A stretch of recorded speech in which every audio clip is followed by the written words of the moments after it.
Assalamualaikum warahmatullahi wabarakatuh.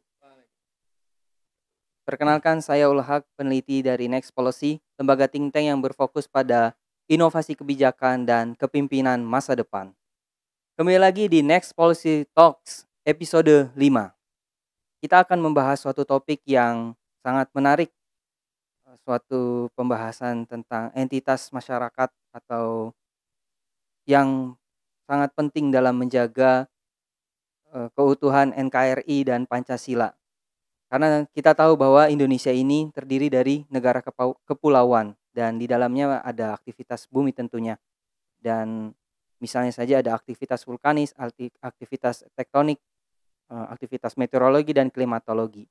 Dan itu semua ternyata memberikan ada bahaya yang bisa menjadi bencana jika di dalamnya ada aktivitas manusia dan ada daerah atau wilayah rawan dari bencana tersebut. Dan orang-orang ini adalah orang yang berada di garda terdepan dalam menjaga keutuhan NKRI dan Pancasila pada saat terjadinya bencana, yakni relawan penanggulan bencana. Kita juga sudah kedatangan salah satu narasumber kita yang sudah lama berkecimpung di relawan Indonesia, yakni Bang Riki Destian. Selamat siang Bang Riki, apa kabarnya? Alhamdulillah. Mungkin pembahasan tentang relawan ini belum banyak ya mungkin ya. Tapi kita perlu tahu juga, minimal kita mengetahui pengetahuan dasarnya bagaimana peran relawan pada saat terjadinya bencana, sebelum terjadinya bencana mungkin sampai pasca bencana atau recovery setelah bencana itu terjadi. Minimal kita tahu bahwa ketika bencana terjadi, misalnya tertimpa di daerah kita, apa yang harus kita lakukan dan bagaimana relawan bekerja pada saat bencana tersebut. Langsung saja kita akan ngobrol-ngobrol bareng dengan Bang Riki Destian. Dulu beliau di relawan Indonesia ya? Iya, di relawan Indonesia, di relawan Indonesia Pusat ya, dari tahun 2020. Kurang maju. Oh, kurang maju. Ya. Ini kita semi formal aja kan? Iya. Nggak harus itu kan? Nggak harus apa namanya? Nggak usah formal. Nggak harus formal kan? Iya. Ya. Karena kalau formal di relawan tuh kita nggak biasa formal ya. Maksudnya di lapangan Iya. biasanya memang kondisinya harus lebih banyak ceria karena demikian ruwetnya keadaan di bencana itu malah bikin kita kalau serius malah pusing sendiri gitu. Tadi balik lagi, saya di relawan Indonesia itu sudah dari tahun 2020 ya, 2020 di relawan Indonesia Pusat. Tapi memang kalau bergabung ke relawan Indonesia dari tahun 2007 ketika banjir Jakarta. Oh, udah lama juga ya, Bang ya, udah macam-macam. Ya. Kalau terkait dengan tadi Indonesia dengan posisinya di antara 3 lempeng dunia kan. Nah, itu memang Eurasia, terus lempeng Pasifik dan lempeng Australasia kan. Nah, itu memang memberikan kenyataan kepada kita negara Indonesia gitu ya, warga negara Indonesia bahwa ya kita harus berdampingan dengan apapun kondisi cuaca, kondisi bencana yang kita hadapi, terutama kan juga gunung-gunung vulkanik tuh. Iya. Terus yang terakhir bahkan kalau yang Cianjur itu kan ada gempa terus ya, Bang, ya? itu kan sesar Cugenang namanya. Padahal yang selama ini dikhawatirkan kan justru sesar Lembang, tapi ternyata malah sesar Cugenang. Nah, itu memberikan kenyataan bahwa ya Indonesia harus berdampingan dengan itu. Dan makanya kalau terkait dengan relawan, kemudian apa aja yang harus disiapkan? Ya, mungkin peran relawan waktu. Kalau peran justru yang paling penting adalah ketika kita sebelum terjadi bencana. Karena di situ kan berarti kita sudah mempersiapkan ya mitigasi, terus pencegahan. Bahkan kalau kita melihat lebih menyeluruh lagi, itu malah bangunan-bangunan itu juga harusnya sudah dipersiapkan gitu, Bang, ya? Menyesuaikan dengan kondisi alamnya. Kalaupun bangunannya sudah, kan kalau bangun pasti biaya mahal ya. Iya, betul, Bang. Biaya mahal. Nah, biasanya sih kita punya metode kayak menyiapkan area evakuasi. Nah, terus jalur evakuasi itu juga harus dipikirkan tuh oleh kita, baik itu di rumah gitu ya, di rumah terutama sih memang di rumah. Kalau di gedung-gedung biasanya sudah ada. Nah, tapi kalau yang belum ada itu memang harus dipersiapkan. Jadi tangga darurat, terus harus tertib turunnya segala macam itu. Nah, belum lagi kalau kita tahu ya, kalau kebakaran kan kita tahu, Iya. oh iya api muncul, ya udah selesai Iya. gitu. Kita bisa tinggal lari, kabur gitu misalnya ke Iya. arah yang area titik-titik, kumpul evakuasi. Tapi kalau kayak gempa, nah itu kan bisa jadi kepanikannya, Iya, eee, tiba-tiba ya, Bang, ya, Kang, iya, ya? tiba-tiba. Kalau kita tahu di Lombok ya, Lombok Iya. itu, luar biasa tuh ketika gempa yang di wilayah Gunung Sahari itu, rumah sakit, baru diresmikan itu kan juga hancur, retak segala macam tuh, pasien wah berhamburan keluar rumah sakit. Jadi memang kalau sebelum persiapan kita sebagai relawan, sebelum berangkat itu berarti kondisi kita pun harus Harus fit fit ya, gitu. prima Jadi ya, Bang, ya, harus prima. prima, jadi jangan sampai relawan tapi di-rescue gitu loh. Malah justru yang Malah kolaps di kolaps di bencana. bencana, sakit, jadi Mhm. beban kan gitu. Mhm. Nah, belum lagi kalau keberangkatan keberangkatan relawan menuju lokasi, itu harus ada namanya, rencana operasi. Terus Mhm. kemudian ada rencana aksi. Mhm. Jadi itu sudah mendetail, bahkan rencana operasi dan rencana aksi itu juga dimulai dari rencana perjalanan. Mhm.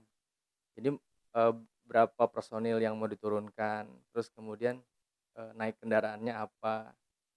Bahkan waktu, Mamuju saya sampai sampai bikin 3 moda transportasi Mhm. dari 3 titik masuk ke Sulawesi itu, Oh. misalnya dari Palu, dia ada Mhm. bus dari sana jam berapa, terus kalau busnya sudah ketinggalan kita naik apa, terus kalau dari Oh. Makassar iya, jadi persiapan itu harus maksimal dan itu Ya. ada orang-orang di belakang, Mhm. tim yang akan bergerak itu, ya kita sudah siapkan dulu Tim gitu. perencanaannya lah, Bang, ya. Iya, tim Jadi perencanaannya. ketika turun nggak mikir Betul, lagi tapi udah iya, ikutin SOP-nya. benar, bahkan sampai monitoring-nya, terus Mmm. evaluasinya setiap berapa hari gitu, terus, rencana operasi dan rencana aksinya ini berapa hari di sana, monitoring-nya setiap kapan, nah itu harus harus jelas gitu. Mhm.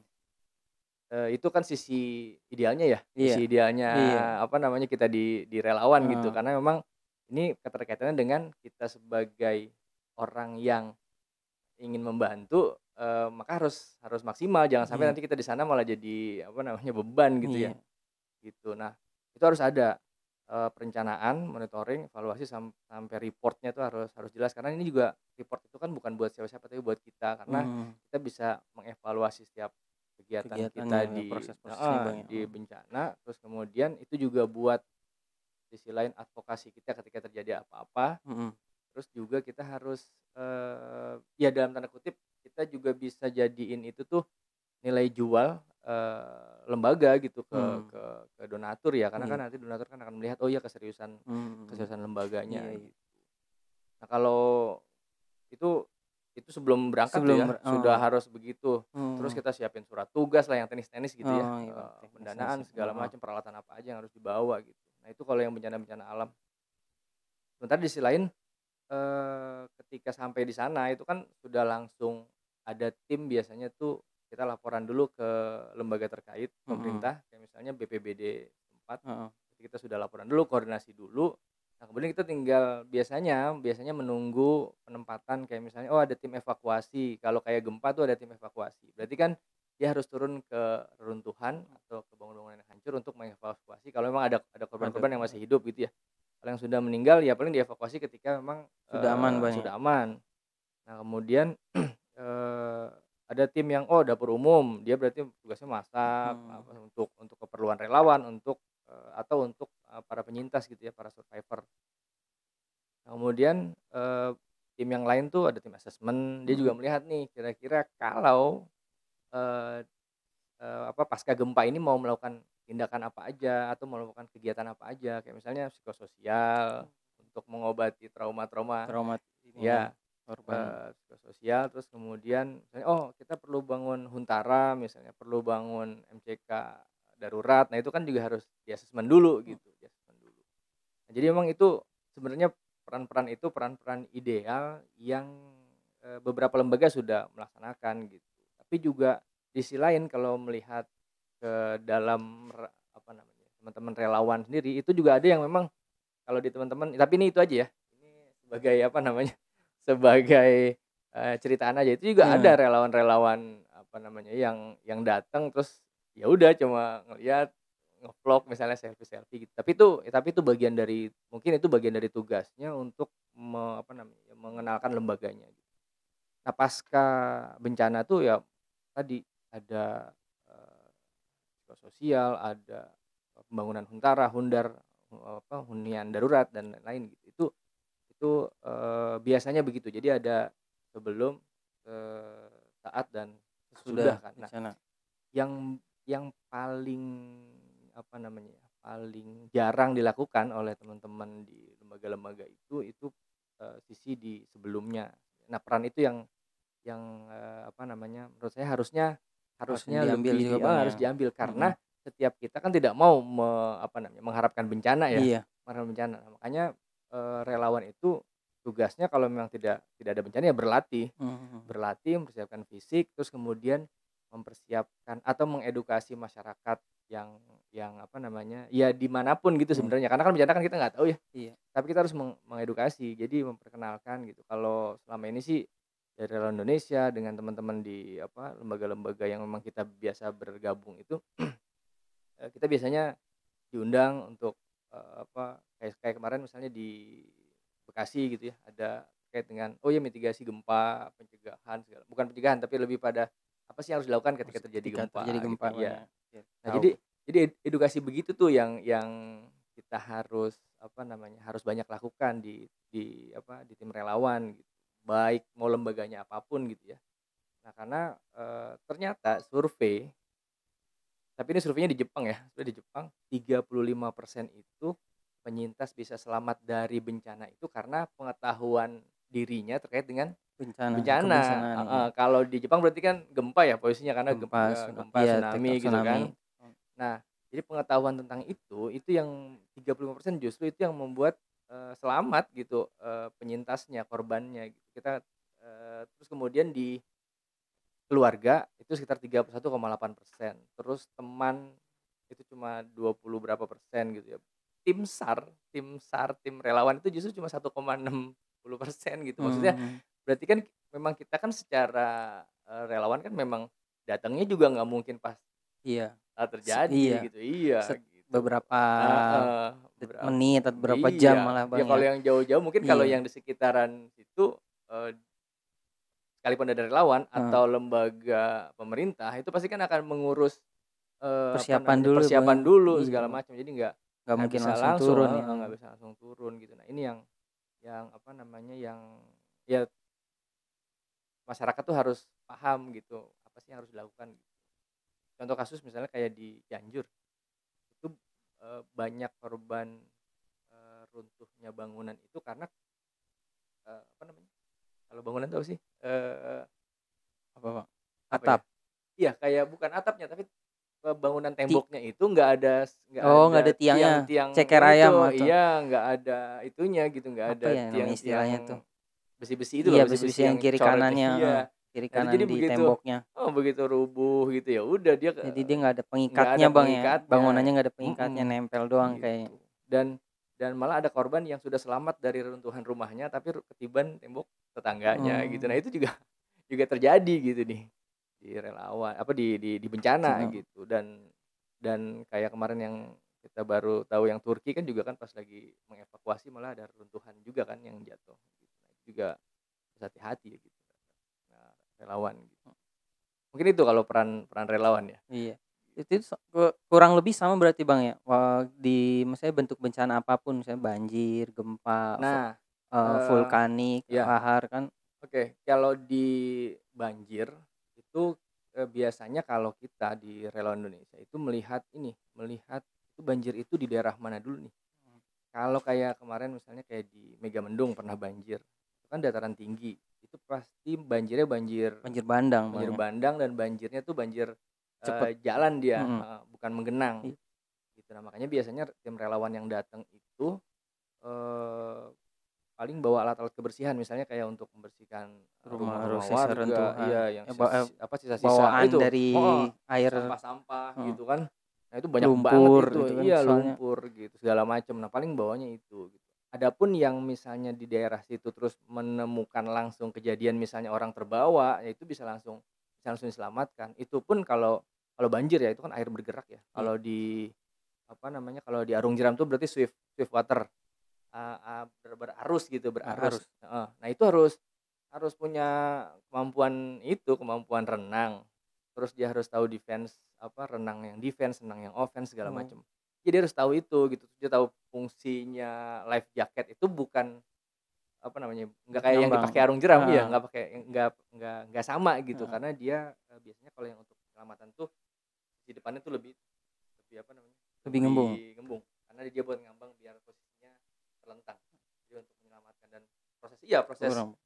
proses penyelamatan penyelamatan orang yang hanyut atau itu kan dia harus ada yang dipeluk, ada yang jadi dia benar-benar punya skill itu gitu, nggak langsung main misalnya selamatin jebur aja, terus bahkan si life jacketnya dia tuh harus juga diikat sama tali lagi gitu, ada karmantel atau ada webbing gitu supaya juga dia nggak langsung nyebur dan dia ke bawah juga bisa gitu. ditarik lagi Bang ya kalau udah gitu.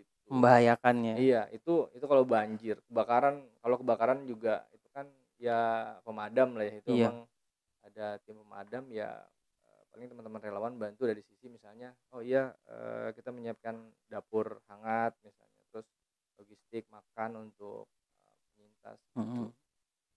Nah, kalau kayak kemarin yang Semeru, yang gunung meletus, terus kan ada angin puting beliung, debu gitu kan ya, awan panas kayak gitu-gitu. Nah itu memang bahkan evakuasi yang saya lihat langsung kalau di Semeru itu ya memang agak sulit ya, karena nggak jauh juga dari desanya gitu. Jadi kalau awan panasnya itu dari Semeru langsung kena ke desanya ya, wah itu menurut saya memang harus ada upaya lagi untuk titik evakuasi itu di sebelah mana gitu. Tapi memang di sana sudah disiapkan sih. Biasanya kalau di gunung-gunung meletus itu ada peta kerawanannya itu kan sudah Bang. ada peta kerawanannya, terus evakuasi segala macam. Bahkan sudah ada yang menyiapkan misalnya pengungsian tuh harus di sini gitu. Jadi mereka sudah tahu sebenarnya.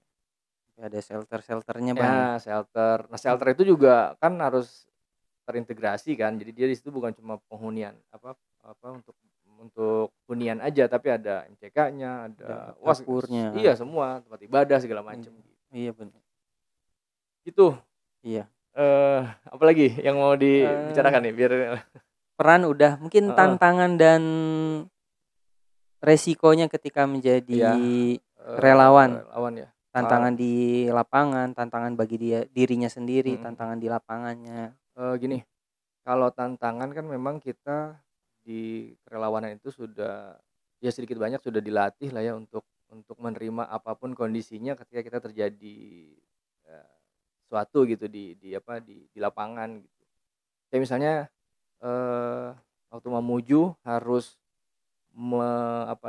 membawa tim medis ke satu titik, ternyata nggak bisa tembus. Nah itu bahkan sudah pakai bawa mobil waktu itu Indonesian Offroad Makassar. Jadi ada kontak-kontakan dengan mereka gitu, dan mereka sangat membantu kita waktu itu Relawan Indonesia. Itu kita tembus itu akhirnya mobil nggak bisa tembus, tapi ada tim motor trail Makassar, dari Makassar juga. Nah itu kita tembus sama mereka tuh, dibonceng, bawa dokter, bawa tenaga medis. Nah itu tembus ke wilayah yang memang kita satu. Nah itu kan kayak gitu kan, bahkan ya ketika nggak listrik pasti padam. Kalau udah gempa itu listrik padam. Nah terus komunikasi biasanya agak sulit tuh, sinyal segala macam. Nah kita bawa radio komunikasi. Nah itu udah harus siap juga gitu. Dan yang idealnya atau yang bagusnya ya setiap relawan tuh memang ikut dalam keanggotaan radio amatir gitu. Jadi ketika dia harus bawa radio amatir itu dia sudah punya izin gitu ya.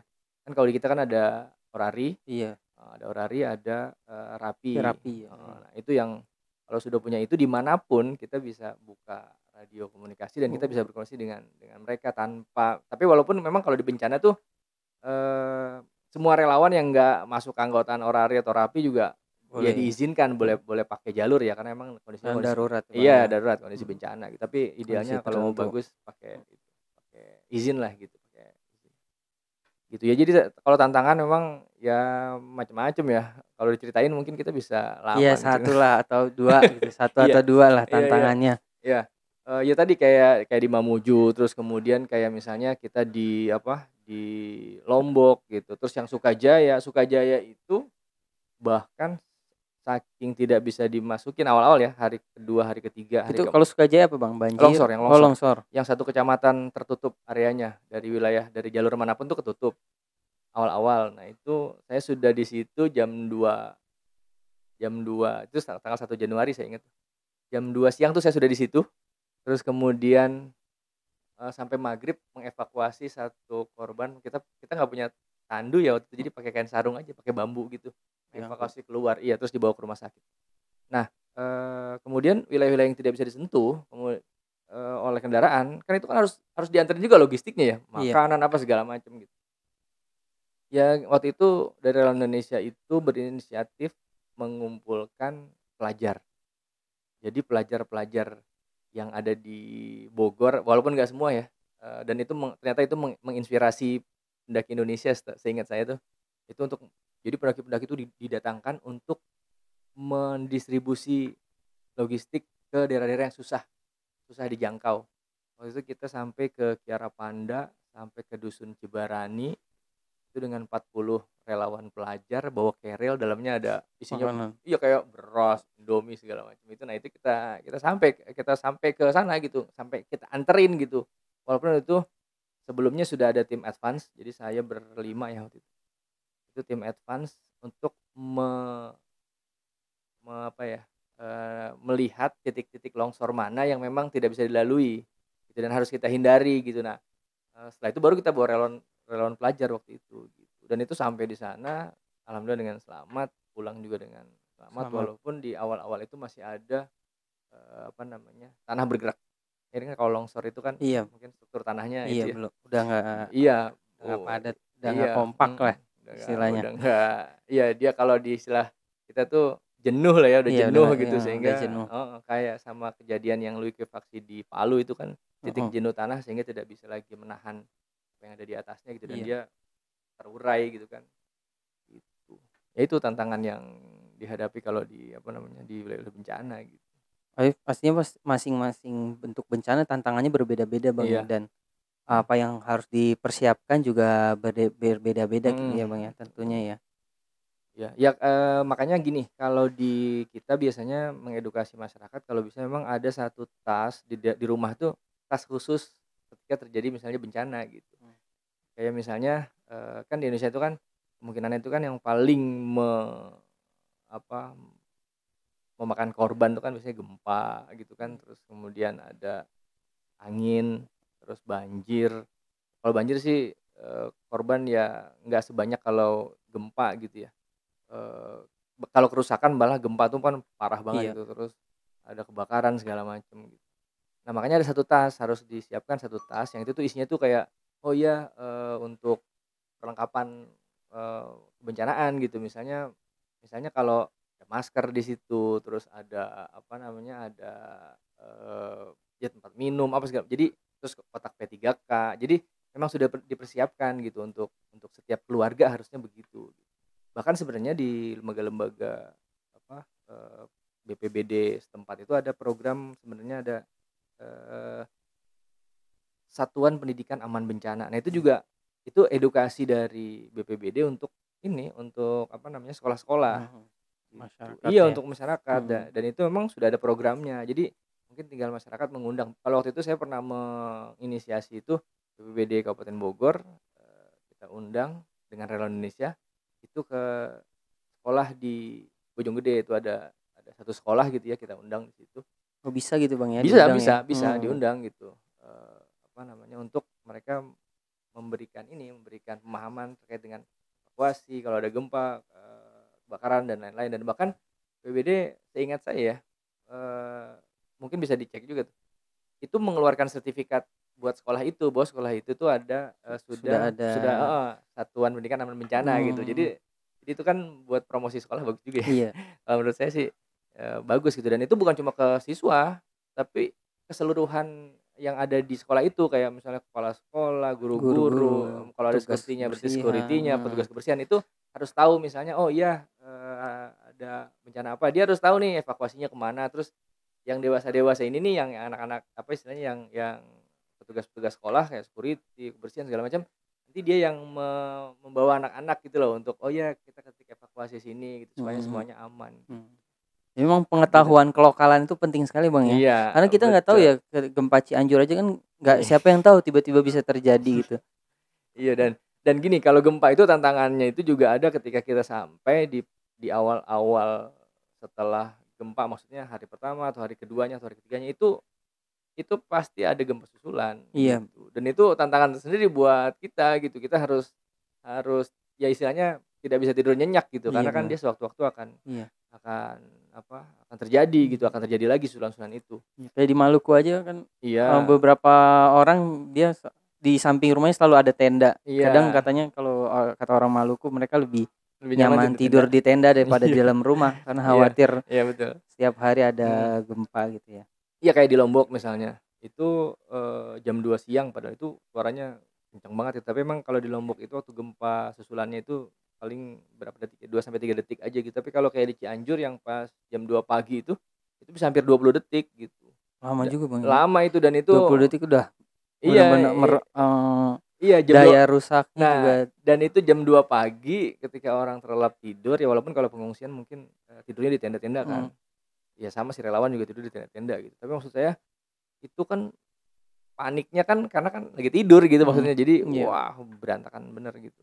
Dan gempa itu ternyata kalau diceritakan awalannya gempanya Cianjur itu, yang pertama tuh gempanya tuh dia gini, gempanya digoyangnya begini. Nah, tapi begitu pas yang gempa susulan tuh dia gempanya gini.